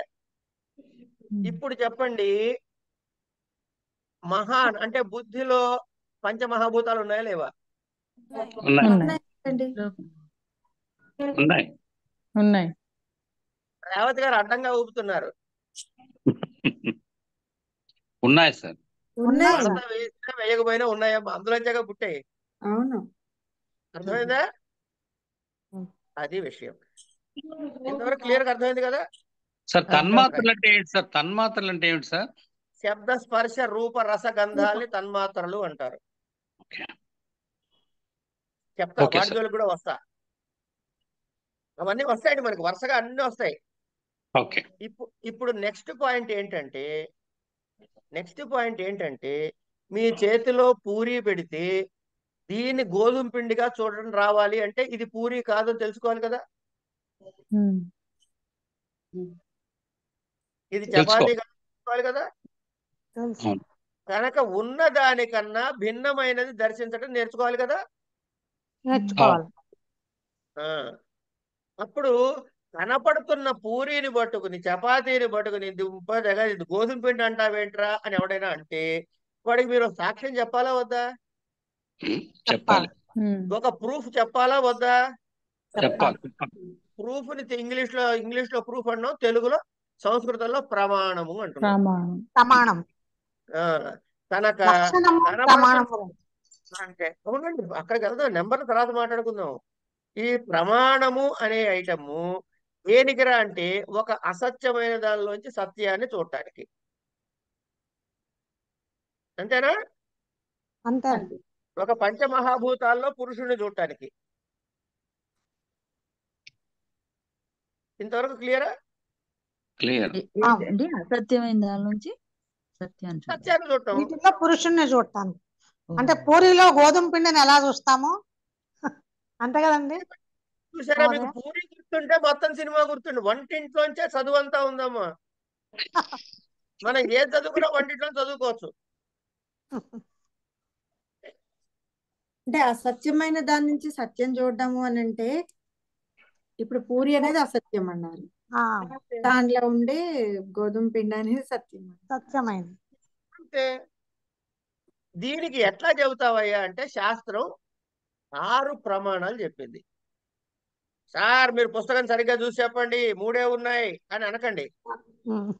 నాకు అప్పుడే రేవతి గారు 3 వేలు చూపించారు, నేను 6 పేర్లు చెబుతున్నాను. 3 దానిలో అంతర్లీనంగా. వినండి వినండి వినండి. 1 ప్రత్యక్షము, 2 అనుమానము, 3 ఉపమానము, 4 శబ్దము, 5 రాసుకోవద్దు రేవతి గారు, రాసుకోక్కర్లేదు. 5 అర్థాపత్తి, 6 అనుపలబ్ధి. ఇవి 6 ప్రమాణాలు వేదాంత శాస్త్రము అంగీకరించింది. అయితే అందులోంచి కేవలముగా 3టిని మాత్రమే సాంఖ్య శాస్త్రం అంగీకరించింది. కనుక మీ 3 కరెక్టే, నా 6 కరెక్టే. ఏది ఎప్పుడు కరెక్ట్ అవుతుందంటే చదువుకునే సబ్జెక్ట్ బట్టి కరెక్ట్ అవుతుంది. ఇప్పుడు 2 ప్రశ్నలు ఇవ్వండి, 5 మార్కులు ప్రశ్నలు. మీ పేరు ఏమిటి? రేవతి గారు చెప్పండి. భాను రేవతి. రైట్. ఎన్ని మార్కులు వచ్చాయి మీకు? 5 మార్కులు. 5 మార్కులు వచ్చాయి. మీ ఊరేది? కాకినాడ. కాకినాడ. ఎన్ని మార్కులు వచ్చాయి? 5 మార్కులు. రైట్. ఇప్పుడు ఇదే ప్రశ్నలు వేసే పరీక్షలో మీ పేరేంటి అంటే కాకినాడ, మీ ఊరేది భాను రేవతి అని రాసి ఎన్ని మార్కులు వచ్చాయి? కనుక ప్రశ్నలు కరెక్టే, సమాధానాలు కరెక్టే. ఎక్కడ రాయాలో అక్కడ రాసుకోవాలి. కనుక సాంఖ్య కార్యక్రమంలో ఎన్ని ప్రమాణాలు? 3.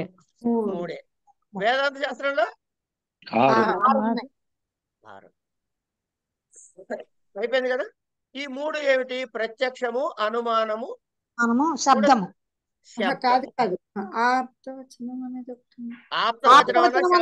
శబ్దం అన్నా ఒకటే కదండి.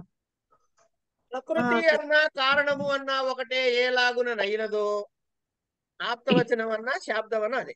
ఏమా సరే. అంటే ప్రత్యక్షం, ఇప్పుడు నాకు కనపడుతున్నాడు, పూరి కనపడుతోంది, గోధుమ పిండిని తెలిసిపోతుంది, ప్రత్యక్షంగా తెలుస్తుంది కదా నాకు. పిండి కలుపుతున్నప్పుడు చూశాక నేను మళ్ళీ ఇంకా అనుమాన ప్రమాణం ఎందుకు? అంటే ప్రత్యక్ష ప్రమాణం వల్ల అన్నీ తెలుసుకోలేము అని అర్థమైపోయింది కదా. అన్నీ ఎందుకు తెలుసుకోలేకపోతున్నాయా అని ఎవడైనా ప్రశ్న వేస్తే, ఇగోనండి ఈ కారణాల వల్ల తెలుసుకోలేకపోతున్నాం అన్నది ఒక కారిక ఉంది మనకి. దానికి 6 కారణాలు 8 కారణాలు చెప్పాడు. నెంబర్ పక్కకు పెట్టండి కాసేపు. దానికి ఎన్ని ప్రమాణాల్లో చెప్పుకోవచ్చు అయ్యా గోధుమ పిండి = పూరి వగైరా వగైరా అని అంటే 3 ప్రమాణాలండి. 3 ప్రమాణాల్లో మరి ఒకటి సరిపోదుగా, మిగతా 2 ఎందుకయ్యా పని లేక అంటే, ఏమండి ఇలా ఫలానా మన కంటికి కనపడకపోవచ్చు, లేకపోతే మధ్యలో చూడాల్సిన దానికి మనకి మధ్యలో గోడ అడ్డు ఉండొచ్చు, లేకపోతే అది ఈ కాలంలో ఉండేది ఇంకో కాలంలో ఉండు, ఏమో రకరకాల కారణాలు ఉండొచ్చు కాక, లేదా మనకు కనపడినంత పెద్దదిగా ఉండొచ్చు, ఏమో 100 కారణాలు మనకు అనవసరం. కనుక అన్నిటికీ ప్రత్యక్ష ప్రమాణం కుదరదు కాబట్టి అనుమాన ప్రమాణం. అనుమానము అంటే డౌట్ కాదు. ప్రమాణము అంటే ఏంటి తెలుసా? ప్రమాణముని ఇంకో మాట కూడా అంటారు, మానము అంటారు. మానము అన్న ప్రమాణం అన్న ఒకటే. మానము అంటే కొలత, ప్రమాణము అంటే ప్రకృష్టమైన కొలత, ఆ కొలత ద్వారా తెలుసుకున్నారు. అనుమానము అంటే దాని వెనకాల వచ్చేది అని. అర్థమైందండి? నేను చరిస్తున్నాను, మీరు నన్ను అనుసరిస్తున్నారు.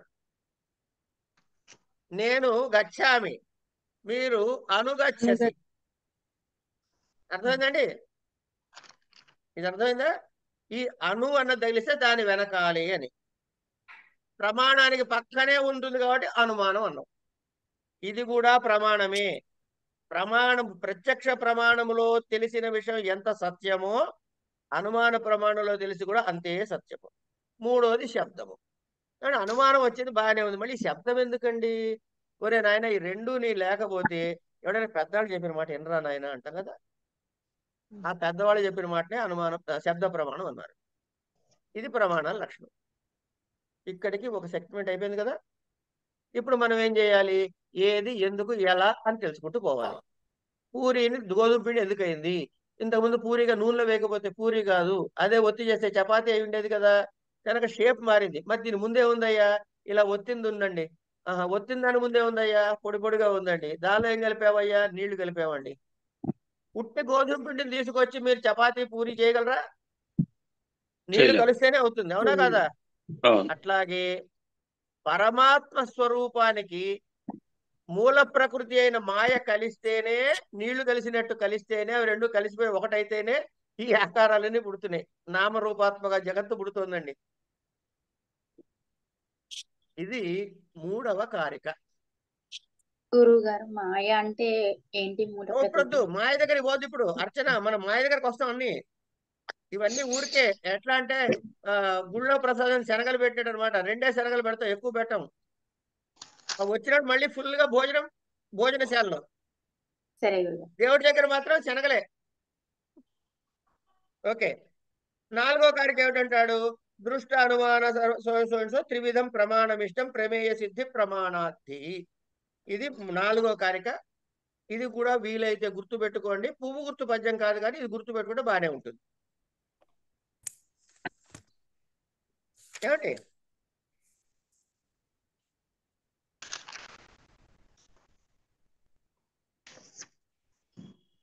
ఐదో కారిక కూడా ఏమిటయ్యా అంటే, ప్రత్యక్ష ప్రమాణం తర్వాత అనుమాన ప్రమాణంలోకి వచ్చినప్పుడు ఆ అనుమానం అన్నది ఎలా ఉంటుంది అంటే 3 రకాలుగా అనుమానం ఉంటుందండి అని చెప్పాడు. ప్రత్యక్షం అయితే కంటికి కనపడేది. అనుమానం ఎన్ని రకాలంటే 3 రకాలు అన్నాడు. ఏమిటన్నాడు? త్రివిధం అనుమానం ఆఖ్యాతం. 5వ కారిక తల్లింగ లింగి పూర్వకం ఆప్తశ్రుతి ఆప్తవచనంతు అని చెప్పాడు. ఈ 3 రకాలు. లింగము అంటే గనక హేతువు, కారణము. ముందు చెప్పానే పారిభాషిక పదాలని, అట్లాంటి ఇవి కూడా ఒక పారిభాషిక పదం.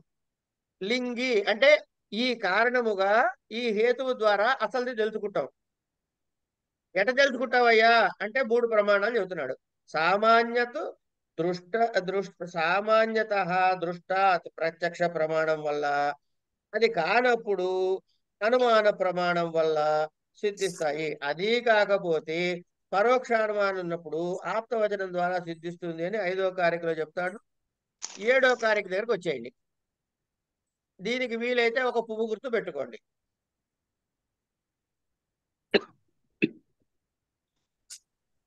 ఇంతకీ ప్రత్యక్ష ప్రమాణంలో అన్ని తెలియకపోవటానికి కారణం ఏమిటయ్యా అంటే, దూరాత్, సామీప్యాత్, ఇంద్రియాఘాతాత్, అవస్థాత్, సౌక్ష్మ్యాత్, వ్యవధానాత్, అవిభవాత్, సమానావిహారాత్ అని 8 కారణాలు చెప్పాడు. ఈ ఒక్క శ్లోకం నోటికి వస్తే 8 కారణాలు నోటికి వస్తాయి. ఈ శ్లోకం తాత్పర్యం తెలిస్తే 5 మార్కుల క్వశ్చన్ ఇచ్చినా రాయొచ్చు, 15 మార్కుల క్వశ్చన్ ఇచ్చినా రాయొచ్చు. సో 32 అక్షరాలు నేర్చుకోవడం ద్వారా 32 పేజీలు రాయొచ్చు, మీ ఇష్టం. తర్వాత ఓకే, రైట్. అందుకని ఇది ఎట్లా ఉంటుంది, దానికి ఉదాహరణ చెబుతున్నారు. చెప్పిన తర్వాత ఇప్పుడు ఇక్కడికి 8 వరకు వచ్చేసామంటే పక్కకు పెట్టండి. ఇప్పుడు మనం ఏం చేయాలి దీనివల్ల అంటే, ఇవన్నీ ఎందుకు చెప్పారు నాయన అంటే, పంచమహాభూతాల్లో మనం ఏం చూడగలగాలి? పురుషుణ్ణి, తన్మాత్రలు చూడగలగాలి. తన్మాత్రలతో పాటు జ్ఞానేంద్రియ, కర్మేంద్రియ, తన్మాత్రలు మనసుతో కలిసినప్పుడు దీనిలోంచి ఏం చూడగలగాలి? అహంకారం నుంచి ఏం చూడగలగాలి? అహంకారం బుద్ధి, నుంచి ఏం చూడగలగాలి? మూల ప్రకృతి. అంతే అంతే అయిపోయింది. కనుక మీరు ముందే చెప్పారు, ఇలా ఉన్నా మడతేసినా విడదీసినా కూడా మూల ప్రకృతిలో పంచమహాభూతాలు ఉన్నాయి, మూల ప్రకృతిలో జ్ఞానేంద్రియ కర్మేంద్రియాలు అవన్నీ ఉన్నాయి అని చెప్పుకొచ్చాం కదా. కనుక అందులో అవి ఉన్నాయని నీకు ఎట తెలుసయ్యా? నువ్వు ప్రశ్న వేస్తాడు కదా ఒకడు. పంచమహాభూతాలు మూల ప్రకృతిలో ఉన్నాయని నీకు ఎట తెలిసాయి అంటే, నాయన కార్యము ఎప్పుడూ కూడా కారణము లేకుండా పుట్టదు. మర్రి విత్తనంలో మర్రి చెట్టు దాగి లేకపోతే ఇంత మర్రి పుట్టదు. మర్రి విత్తు ఇంతే ఉంటుంది, మర్రి వృక్షం ఇంత ఉంటుంది. కానీ ఆ వృక్షము సూక్ష్మ స్థితిలో మర్రి విత్తులో ఉండి తీరాలి. మర్రి విత్తులో లేకపోతే చెట్టు రాదా అన్నావు అనుకో, ఏమంటే ఇసగని నిండితే నూనె వస్తుందట్రా నాయన. కేవలంగా నువ్వుల్ని నలిపితేనే నూనె వస్తుంది అంటే నువ్వుల్లో నూనె ఉంది కాబట్టి నూనె బయటకు వచ్చింది, ఇసుకలో నూనె లేదు కాబట్టి నూనె రాలేదని చెబుతున్నాం. అంటే కారణములో కార్యము ఉన్నది అంటే కార్యముని బట్టి కారణం ఉన్నదని తెలుసుకుంటున్నాం. దీన్ని సత్ కార్యవాదము అంటారు. ఇది మీకు 9వ కారిక నుంచి ప్రారంభం చేస్తాడు. అయిన తర్వాత మన బొమ్మ దగ్గరికి వెళ్ళిపోవడం. ఒకసారి బొమ్మ దగ్గరికి వెళ్ళిపోతే గీత అడ్డగీత పెట్టింది పైన ఎవడున్నాడు? పురుషుడు. అడ్డగీత కింద చాలా ఉన్నాయి. ఎన్ని ఉన్నాయి? 24. సో ఈ కబడ్డీ టీంలో గీతకు అవతల ఒక టీం ఉంది, గీత యువతల ఒక టీం ఉంది. వీళ్ళిద్దరికి తేడాలు ఉండాలా వద్దా? ఉండాలి. ఇద్దరు ఆడేది కబడ్డీయే. ఒకడు ఎర్ర జెర్సీ వేసుకుంటాడు, ఒకటి నీలం జెర్సీ వేసుకుంటాడు, అంతే తేడా. కనుక వీళ్ళిద్దరికి తేడాలు ఉన్నాయి కాబట్టి వాడు అవతల ఉన్నాడు, వీడు యువతలు ఉన్నాడు. ఏమండి? వాడు తెల్లగా ఉన్నాడు అంటే వీడు నల్లగా ఉన్నాడని చెప్పాలి ప్రత్యేకంగా మీకు? అక్కర్లే కదా. నైతత్పురుషుడు సమాసం తెలిస్తే చాలు. అంటే ఏది తెలిస్తే దాని ముందు ఆ పెట్టుకుంటూ పోతే పని అయిపోతుంది. వాడు హేతుమత్ అన్నాడు అనుకోండి ఒకడిని, అవతల వాడిని ఏమందాం? అనండి నోటితోటి. వాడు వివేకి అన్నాడు అనుకోండి, వాడు విషయ అన్నాడు అనుకోండి, వాడు సామాన్యం అన్నాడు అనుకోండి, వాడు చేతనుడు అన్నాడు అనుకోండి, అచేతనము. Very good. లేదా జడము అని కూడా అనొచ్చు. అచేతనము కరెక్ట్. తర్వాత వాడు ప్రసవ ధర్మి అన్నాడు అనుకోండి, వారిని ఇన్ని విద్యలు నేర్చుకున్న మీకు ఇంకా నే పాఠం చెప్పడం ఏంటో మొహం. కనుక ఒక 6 కారణాలు తెలుసుకుని ఒకటి తెలుసుకుంటే దాని ముందు అకారాలు తెలిసి అవతల వచ్చేస్తాయి రాదా? వచ్చేస్తాయి. అలా తెలియాలంటే 10వ కారిక నోటికి చెయ్యండి.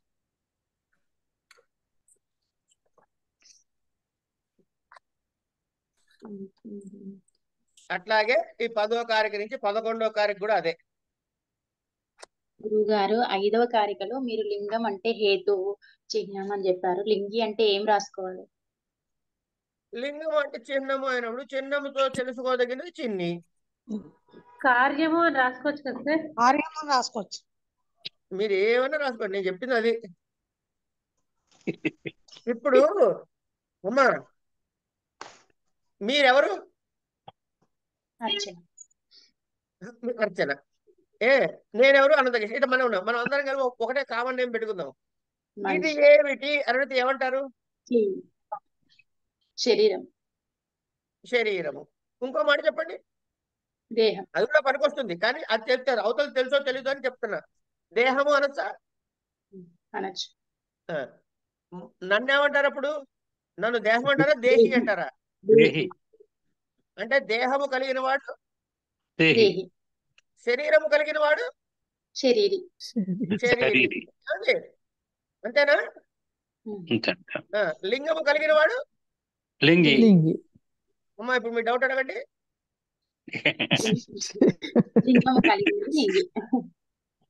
ఏమన్నా డౌట్ ఉందా? పోయిందా? పోయింది. గొడవ లేని పని. సరే, ఇది అయిన తర్వాత 10-11 కారికలు కాంబినేషన్ ప్యాక్. 12 నుంచి గుణముల యొక్క స్వరూపాలు చెబుతాడండి 12వ కారిక నుంచి. ఇవన్నీ తెలిస్తే దాని తర్వాత కార్యక్రమం మీకు తెలిసిపోతాయి. ఇట్లా 17 కారికల వరకు మనకి విషయం చెప్పబడింది. అయిపోయింది. 5 వీడియోలు నేను కవర్ చేసేసాను. నా బాధ్యత అయిపోయింది. ఇంకా మీకు కావాలంటే 11 నిమిషాలు, ఇది 10 కావడానికి సంశయాలు సందేహాలు అడగవచ్చు, లేదంటే మనం క్లోజ్ చేసుకోవచ్చు కూడా. Open 15 forum. ఇంకేం వివరంగా చెప్పరండి. 15వ కారిక భేదాన పరిమాణ సమన్వయాత్ శక్తితః. ఏదేది 15వ కారిక అండి. భేదానాం పరిమాణాత్ సమన్వయాత్ శక్తితః. ఇది అసలు ఈ కార్యకారణమును చెప్పేటప్పుడు కార్యకారణ సంబంధం చెప్తున్నాం కదమ్మా. ఈ కార్యకారణ సంబంధం చెబుతున్నప్పుడు దాని ఎట్లాంటి వ్యవహారాలు ఉంటాయి అంటే, ఈ భేదాలు ఎట్లా తెలుస్తాయి అంటే, అది పరిమాణం చేత గాని, దాని యొక్క సమన్వయం ద్వారా గాని, దాని కార్యాదుల వల్ల వాటి యొక్క శక్తిని అనుసరించి గాని ఈ కార్యకార్యముల యొక్క విభాగాలు మనకి తెలుస్తాయి. అలా తెలియటం ద్వారా దానికి కారణమైన అవ్యక్తము ఉన్నది అని మనకి స్పష్టమవుతుంది అంటున్నాడు. ఎందుకు చెబుతున్నాడయ్యా ఈ మాటలు అంటే, మనము ఈ 25ని క్లాసిఫై చేసినప్పుడు పైన జ్ఞా అని పెట్టాము, మిగతా రెండింటికి ఏం పేర్లు పెట్టాము? వ్యక్తః అవ్యక్తః. వ్యక్తః అంటే కనిపించేవి, కనబడుతున్నవి, కనిపించేవి. కనుక మీరు బుద్ధి వరకు కనపడే వచ్చేసారు. ఆ కారిక 14వ కారిక వరకు అవ్యక్తం కనపడట్లే, కానీ అది ఉందని నీకు ఎట్ట తెలుస్తుందిరా అంటే, ఇది ఉంది కాబట్టి, ఈ కార్యం ఉంది కాబట్టి, అక్కడ ఒక కారణం ఉండి ఏడవాలి కాబట్టి అది ఉందని నేను ఒప్పుకుంటున్నాను అంటాడు. కనుక వ్యక్తము నుంచి అవ్యక్తం ఎట్ట తెలుస్తుంది అంటే, వ్యక్తము యొక్క స్థితి కార్యముగా మనము రూఢి చేసుకోగలిగితే దీనికి కారణం ఒకటి ఉండి తీరాలి కదా. అందుకే కదా సత్కార్యవాదము అన్నాము. ఆ సత్తు పదార్థం ఏమిటో తెలుసుకున్నాం కాబట్టి, సత్ అనేది ఉంటేనే కార్యం ఉంటుంది కాబట్టి అది కారణం అనేది ఉంది. ఏమిటా కారణం అంటే మూల ప్రకృతి. మరి దానికి వెనకంటే ఇట్లా పోతే అవ్యక్తం దగ్గర నుంచి వెనక్కి పోవాల్సిన అవసరం లేదైనా, ఎంత పోయినా పోతూనే ఉంటావు కనుక ఆడ ఆపేసేయి. ఆ మొత్తం బ్లాక్ని కలిపి అవ్యక్తం అందాము. దీనివల్ల ఏం తెలుస్తుందయ్యా అంటే చైతన్యం తెలుస్తుంది. ఏమండి ఈ క్లాసులో ఉన్న వాళ్ళందరూ బుద్ధి లేని వాళ్ళు అని ఎవడైనా అన్నాడు అనుకోండి కాసేపు, ఆ పక్క క్లాసులో వాళ్ళు ఏమన్నట్టు? బుద్ధి ఉన్న వాళ్ళు అని నేను చెప్పాను మీకు. మీరు ఏమైనా వాళ్ళు పరీక్ష చేశారా? చేయలే కదా. కానీ బుద్ధిని వాళ్ళు తెలిసిందా తెలియలేదా? గీత కింద ఉన్న వాళ్ళందరూ జడులు అన్నారు అనుకోండి, అచైతనులు అన్నారు అనుకోండి, గీత పైన ఉన్నవాడు ఏమవ్వాలి ఆటోమేటిక్ గా? చేతనుడు. ఈ గీత కింద ఉన్న వాళ్ళందరూ అవివేకులు అన్నారు అనుకోండి, పైన వాడు ఏం కావాలి? వివేకి. ఈ యువతల నుంచి ఇప్పుడు ఈ గీత కింద ఉన్న వాళ్ళ దగ్గర నుంచి ఒకదాని నుంచి ఒకటి పుట్టే లక్షణం ఉంది అని అనుకున్నాం అనుకోండి, వాడికి ఏముండాలి?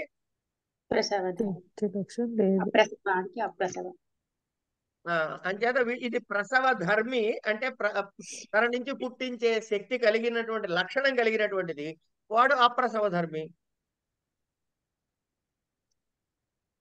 ఒకటి కొంటే ఒకటి ఫ్రీ అమ్మ సాంఖ్యకారికల్లో.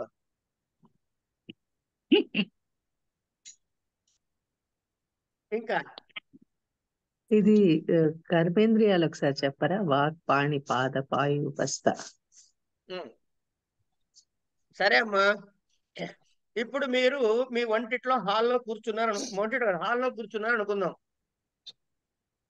ఏమండి మీ కోడలు గారు మీ ఇంట్లో లేకపోతే ఇంకోళ్ళు ఎవరో వంట మనిషో ఎవరో మొత్తానికి వాళ్ళు ఏదో మంచి వంట వండుతున్నారు. కమ్మటి ఏమొచ్చింది? వాసన వచ్చింది. ఆ వాసనని బట్టి ఏమని తెలుసుకున్నారు? అది ఏదో మంచి వంట జరుగుతుంది. రేవతి గారు మైక్ ఆన్ చేసి చెప్పండి. మ్యూట్ లో చెప్తే మీరు ఏం వంట పెడుతున్నారో మాకేం తెలుస్తుంది? అదే వాసన బట్టి ఏదో వండుతున్నారు. అది ఏం వండుతున్నారో కూడా కొంచెం వాసన ఐడియా ఉంటే తెలుస్తుంది. ఆ ఐటమ్ తెలుసు కదా. అంచేత పాత అదేంటి జాడీలో చింతకాయ పచ్చడి తీసి పోపేసి చక్కటి ఇంగు పోపేస్తే మీకు చింతకాయ పచ్చడి తెలిసిపోతుంది లేదా ఇక్కడ? తెలిసిపోతుంది. వంకాయ కాల్చినా అది వంకాయ కాల్చుతున్నారు, వంకాయ పచ్చడి అని తెలిసిపోయింది కదా. దేన్ని బట్టి ఏం తెలిసిందమ్మా? వాసన బట్టి. వాసనని బట్టి. మీ జ్ఞానం కలిగినది అది వంకాయి అని కలిగిందా కలగలేదా? అలా ముక్కు తెలిస్తే దాన్ని ఏమన్నారు? వాసన అన్నారు. చెవుకు తెలిస్తే శబ్దం. చర్మానికి తెలిస్తే స్పర్శ. స్పర్శ శబ్దానికి తెలిసిందేమిటి? స్పర్శ. శబ్ద స్పర్శ. కంటికి తెలిస్తే రూపం. షేపే కదమ్మా తెలిసేది కంటికి. శబ్ద స్పర్శ రూప. నాలుగుకి తెలిస్తే రసం. ముక్కు తెలిస్తే గంధం వాసన. శబ్ద స్పర్శ రూపరస గంధాదులు. ఈ తన్మాత్రల వల్ల ఏమిటి యాక్టివేట్ అయినాయి నాయన అంటే త్వక్చక్షు శ్రోత్ర జిహ్వాఘ్రాణాలు యాక్టివేట్ అయినాయి. ఇవి జ్ఞానేంద్రియాలు. మీకు జ్ఞానం, బుద్ధికి జ్ఞానం ఎలా కలుగుతోంది అంటే ఈ త్వక్చక్షు శ్రోత్ర జిహ్వాఘ్రాణాల ద్వారా కలిగింది. ఏమండి? అబ్బో మంచి లడ్డు వాసన వస్తుంది, ఎట్లా ఉందో అనగానే మీరు హాల్లోంచి ఏం చేస్తారండి? వంటింట్లోకి వెళ్తాం. ఎలా వెళ్ళారండి? వాసన చూసి పాదాలతో కాళ్ళతో. పాదాలతో వెళ్ళారు. ఓకే. వెళ్ళి ఏం చేశారండి? చెయ్యిటా జాపారు. లడ్డు పెట్టారో లేకపోతే అక్షతలు వేస్తే నెత్తి నెంచుకు వస్తారు, చేతిలో లడ్డు పెట్టి చేతులు నైవేద్యం పెట్టామో అవతల కన్నారు అనుకోండి, నమస్కారం పెట్టి బయటకు వస్తాం. డబ్బులున్నా తినొస్తున్నాము, వెళ్ళి తిని రాకుండా రావట్లేదు. లడ్డూలో డబ్బులు ఏదో ఒకటి వస్తే తింటాం గ్యారంటీ. కనుక ఈ శబ్దస్పర్శ రూపరసగంధాల ఫంక్షన్ వల్ల త్వక్చక్షు శ్రోత్ర జిహ్వాగ్రాణానికి ఒక నాలెడ్జ్ కలిగింది జ్ఞానేంద్రియానికి. బుద్ధి అప్పుడు మనసు ఏమంటుంది? ఇంకా స్నానం చేయలేదు, ఇప్పుడు తింటం ఏమిటి, తిన్నా వద్దా అని ఆలోచిస్తుంటే బుద్ధి ఏం చెబుతుంది అని ఆలోచిస్తుంది. మనసు ఇటు ఇటు ఊగుతూ ఉంటుంది. బుద్ధి ఏం చెప్తుంది? తినిపో అనొచ్చు, లేకపోతే వద్దు గౌహ స్నానం చేసి తిను ఏదో చెబుతుంది. కనుక డెసిషన్ ఫ్యాక్టర్ ఎవరు అంటే బుద్ధి. చేసిన తర్వాత ఇది ఎవరు చేశారు తెలుసా? నేను అంటానే, ఇది అహంకారం. సో మనసు, బుద్ధి, అహంకారం యొక్క ఫంక్షన్ ఇది. మీరు గమనించినా గమనించకపోయినా జరిగేది ఇదే. ఓకే, అయిపోయింది. కనుక తన్మాత్రల ద్వారా జ్ఞానేంద్రియాలు యాక్టివేట్ అయితే అది సాధించడానికి కర్మేంద్రియాలు ఫంక్షన్ చేస్తున్నాయి. ఇవన్నీ చేయడానికి కారణం ఏంటి? చెయ్యాలా వద్దా అని డిసైడ్ చేసేది ఎవరయ్యా అంటే మనసు కాదు, ఊగుతోంది మనసు చేయాలా వద్దా అని. బుద్ధి డిసైడ్ చేస్తుంది, అహంకారం నేనే చేస్తున్నా అంది. పోయి తెచ్చుకున్న లడ్డు తిన్నాం. కనుక తన్మాత్రలు అంటే శబ్దస్పర్శ రూపరసగంధాలు, త్వక్చక్షు శ్రోత్ర జిహ్వాఘ్రాణాలు ఏమన్నా జ్ఞానేంద్రియాలు, వాక్ పాణి పాద పాయు ఉపస్థలు కర్మేంద్రియాలు. పాయు ఉపస్థ ఒకటేమన్నా బాత్రూమ్ పోయేది, ఒకటేమన్నా సృష్టి జరిగేది. ఉపస్థ అంటే సృష్టి జరిగేది.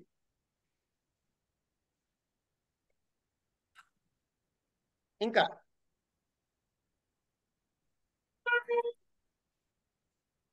అయిపోయింది. మహోదయ పదవ శ్లోకంలో సావయం అంటే అవయములతో కూడింది అంటే మహోదయ పదవ శ్లోకంలో చెప్పండి, మీరే చెప్పండి. నాకు అర్థం కాలేదు మహోదయ, అందుకే అడుగుతాను. సావయం అంటే విడగొట్టమ్మా. అవయములతో కూడినది, అవయవాలు కలిగింది అంటే ఏ అవయవాలు అనుకోలేదు? ఇప్పుడు మీరు సావయవమా నిరవయవమా?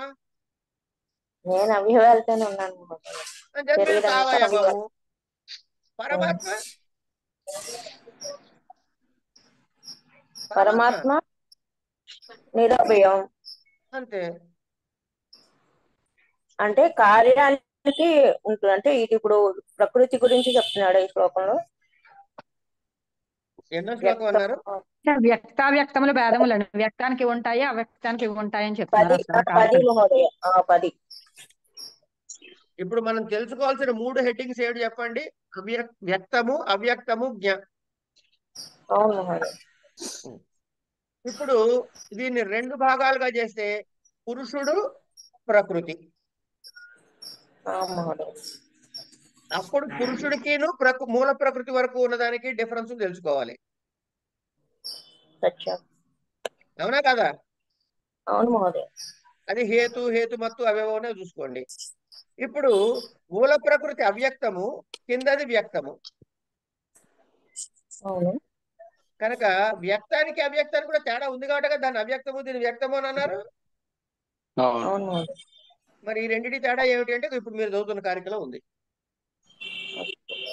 కానీ మనసు వ్యక్తంలో ఎలా ఉంది మహోదయ? అదొక డౌట్. అంటే మనసు ఉంది మహోదయ. మీకు తెలిసిందా? ఉన్నట్టు తెలిసిందా తెలియలేదా? తెలిసింది. అంటే వ్యక్తం అంటే ప్రత్యక్ష ప్రమాణంగానా, పరోక్ష ప్రమాణంగానా? మీరు ఏ ప్రమాణం అయినా శబ్ద ప్రమాణం అండి. నేను చెప్పా కాబట్టి వినాలి మీరు. సత్యం. ధన్యవాదం. శబ్ద ప్రమాణం ఉంది కదా తల్లి. రైట్. ఓకేనా? ఆపుకుందామా? ఇక్కడ ఇంకేమైనా ఉన్నాయా? ఓకే మహోదయ. ఇలా చెప్పుకుంటే సరిపోతుందా? ఇంకేమైనా మార్చుకుందామా మన స్టైల్? మధ్యలో బుధవారం ఒక రోజు క్లాస్ పెట్టి 3 వీడియోలకి ఒక రివ్యూ చెప్తూ ఉంటే కొంచెం ఈజీగా ఉంటుందని నేను అనుకుంటున్నాను. అంటే మీరు అనుకున్నది కుదిరితే నాకు చాలా ఆనందమే, కానీ టైం కన్స్ట్రెయింట్ ఉందమ్మా. ఇక్కడ ఆపుతా ఉన్నాను ఒక్క నిమిషం. రికార్డింగ్ ఆపుతాను, జనరల్ డిస్కషన్ కాబట్టి. స్వస్తి.